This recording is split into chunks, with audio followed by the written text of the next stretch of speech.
반갑습니다. 자, 오늘 해서형 첫 시간인데, 자, 행여나 이제 인강 듣고 오시는 분들 중에 전과목 OT를 안 들으셨던 분들은, 자, 이거 이제 요 등재된 강의 바로 위에 자, 전과목 안내 OT가 있으니까 바로 듣고 오시고, OT가 이제 단순히 그 안내가 아니라 여러분들이 이제 학습 방향을 설정하는 아주 중요한 시간입니다. 그죠? 여러분들의 이제 그 OT 60분이라는 시간이 사실 여러분들의 앞으로의 이제 그 60분이 60시간을 좌우할 수도 있어요. 60시간을 세이브할 수 있을 만큼이 중요한 시간이니까 자, 반드시 이제 듣고 오시고 자, 해사형의 첫 시간도 간략하게 이제 OT로 시작할 건데 자, 이 OT도 정말 중요한 시간입니다. 스킵하지 마시고 앞으로 이제 해사형어를 어떻게 공부할 것인가 내 이제 마음가짐을 어떻게 이제 잡아야 될 것인가 이제 그런 방향 설정을 하는 아주 중요한 시간이니까 자, 반드시 잘 들어주시기 바랍니다. 어, 제가 이제 어제 OT 때 이런 말씀 드렸죠.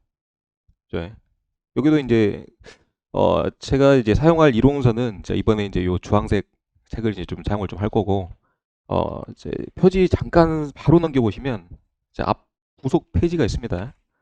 자, 앞 부속 페이지 이제 3페이지를 보면, 맨 위에 이제 표에, 자, 회사형의 이제 고득점 전략은, 자, 단어 암기와 자, 이론 이해다란 말이 좀 있어요.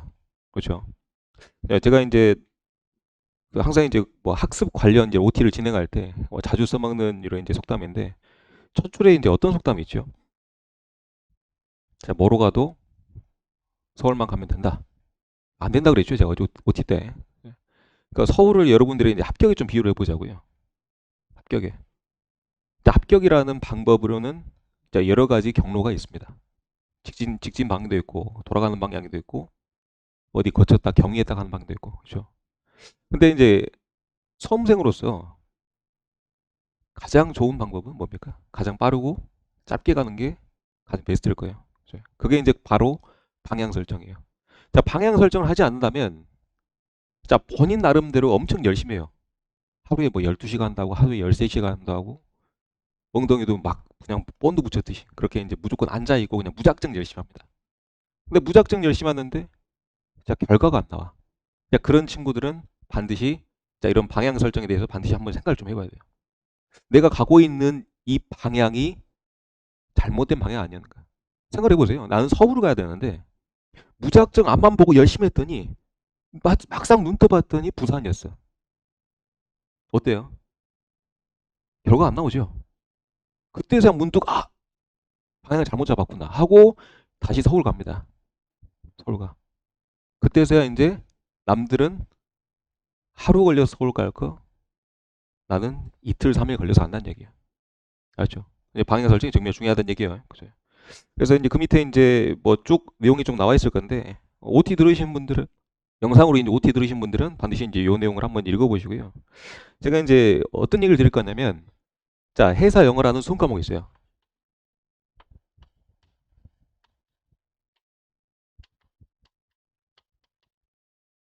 자, 일반 제 공무원 수험 시장에서 보는 그 일반 영어 있죠.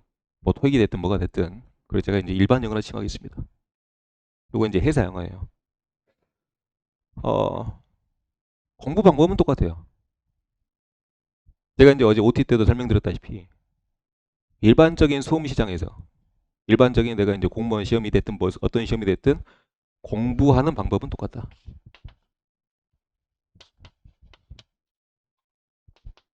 사람마다 좀 차이는 있을 수 있겠죠. 조금씩 다르니까요. 근데 자, 큰 틀에서 대부분 공부 잘하는 친구들의 공부 방법은 똑같다는 얘기예요. 제가 어제 설명드렸던 그 방법입니다. 그게 가장 빠르고 여러분들 가장 안전한 방법으로 여러분 합격에 도달시켜 줄 거예요. 그렇죠? 공부하면 똑같다는 얘기예요. 근데 자, 요거 둘의 차이점이 있다라고 하면 있습니다. 차이점. 가장 큰 차이점은 얘는 랜덤이란 거예요. 랜덤. 그러니까 일반 공무원 시험 시장 있죠. 거기서 나오는 뭐 토익이 됐든 뭐가 됐든 그냥 일반 수험 시장에서 나오는 영어는요. 자, 지문 자체가 랜덤입니다. 지문 자체가 여러분들이 다루게 되는 그 보게 되는 지문 자체가 랜덤이에요. 뭐가 나올 줄 몰라요. 그래서 자, 요 일반 영어를 대비하기 위해서는 정말 여러 수험서들을 섭렵해야 돼요. 정말 여러 책 풀어보고 이 지문도 봤다가 이 지문도 봤다가 정말 다양한 배경 지식을 습득을 해야 돼요. 그게 이제 차이가 있습니다. 근데 자, 회사 영어의 특징은 나오는 지문 자체가 고정이 돼 있다는 거예요. 고정. 이건 뭐냐면 자, 회사 영어라고 하는 거는 자, 우리가 이제 그 항해술, 운용술 이런 이론이 있죠. 또는 뭐 SMCPT에도 배우지만 자, 이런 정해진 이론이 있어요. 그 정해진 이론 이거를 단순히 자, 영어로 보는 겁니다. 영어로. 그러니까 이제 이미 여러분들이 시험에서 접해야 될 그 지문이나 영어 이론 자체가 정해져 있다는 거예요.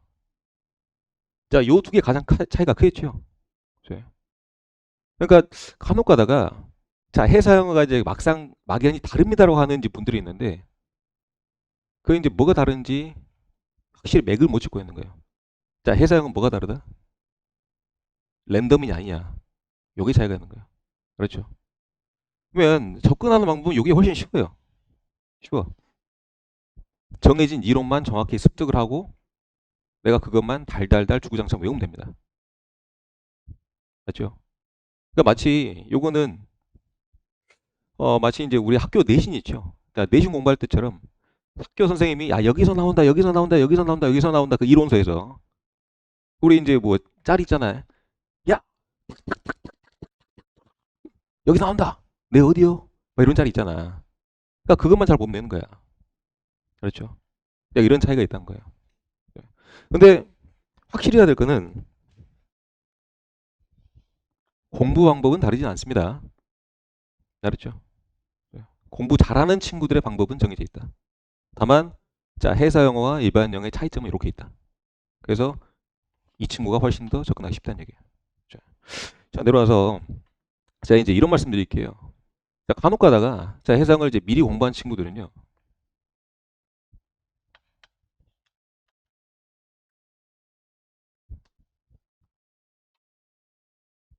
자, 꼼수로 배운 친구들이 있을 거예요. 꼼수로 배운 친구들. 마치 이제 이 지문 자체가 이제 정해져 있다 보니까 지문 자체가 꼼수 방법이 분명히 있긴 합니다.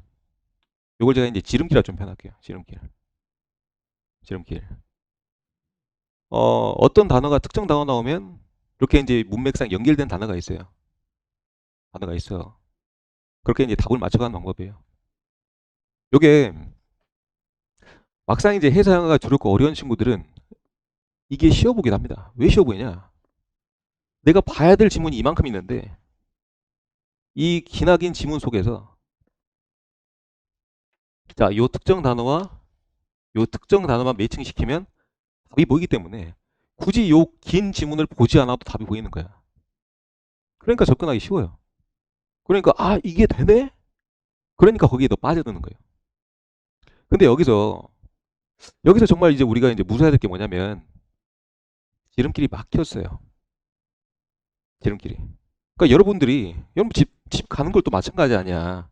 여기가 이제 출발지가 있고 이제 도착지가 있는데 여기가 이제 똑바로 가는 정도예요. 정도. 근데 이제 여기를 빠르게 갈 수, 요게 이제 너무 직진이네. 요게 원래 큰 도로예요. 정도로 하겠습니다. 똑바로 가는 길. 근데 요 옆에 우리가 이제 새길이라 표현하죠. 지름길. 지름길이 있어요. 근데 이런 경우가 있지 않을까? 요 지름길이 갑자기 어떤 이제 뭐 산사태라든가 뭐 공사라든가 해서 막혔어. 막혔어. 그럼 결국 여러분들 어디로 가야 돼요? 이 정도로 가야 될 거 아니야. 그렇죠? 저는 이건 인정합니다. 뭘 인정하냐면 자, 정도를 알고 나서 똑바로 배우고 나서 올바르게 배우고 나서 그 다음에 꼼수를 배우게 되면 즉 지름길을 배우게 되면 이제 양날의 검이 되는 거예요. 자, 둘 다 칼을 두 개 쥐는 겁니다. 칼을. 무기가 두 개 되는 거예요. 무기가. 근데 애초에 꼼수부터 배웠던 친구들은요. 요게 막히면 대처를 못 해요. 대처를. 자, 그런 케이스를 여러 봤어요. 지금 이제 해상은 범위가 정해져 있다 했죠. 범위가 정해져 있다 보니까 자꾸 꼬웁니다. 이렇게. 좀 더 이제 헷갈리게 좀 꼬아요. 꼬아. 그럼 여러분들이 범위는 정해져 있는데 자꾸 출제진들이 이렇게 이제 한정된 범위에서 변별력을 갖춰야 되는 시험이다 보니까 꼬겠죠. 그러다 보니까 요 꼼수가 안 먹힐 때가 있어요. 그럼 여러분들이 시험장에서 이 꼼수가 막혔을 때 그때 당황했던 그 긴장감은요, 이루 말할 수가 없습니다.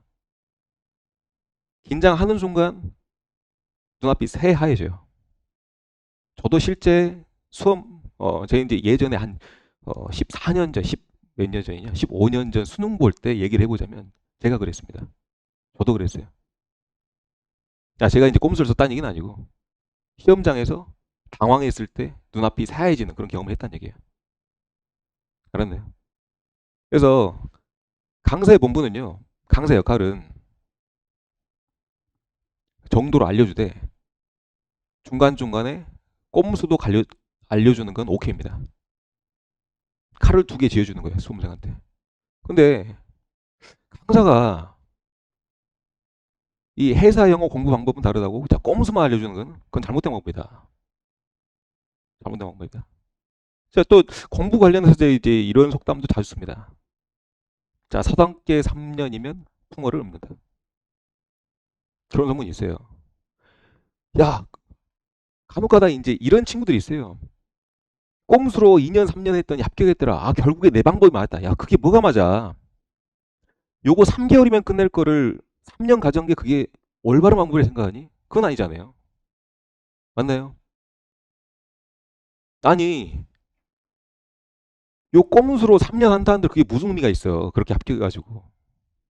3, 4개월 만에 합격한 방법이 있는데. 그래 놓고 자기 방법이 옳았다고 그렇게 주장하는 친구들도 덜어 있어요. 근데 그 친구들 말 듣지 말라니까요. 알았죠? 네. 그래서 공부는 항상 자 정도로 해야 되고 자 강사의 본분과 역할은 올바른 길도 알려주고 그 사이에서 쉽게 가는 방법도 알려주는 게 올바른 강사의 본분이나 역할이다. 알았죠? 자, 첫 시간에 이런 말씀 좀 드릴게요.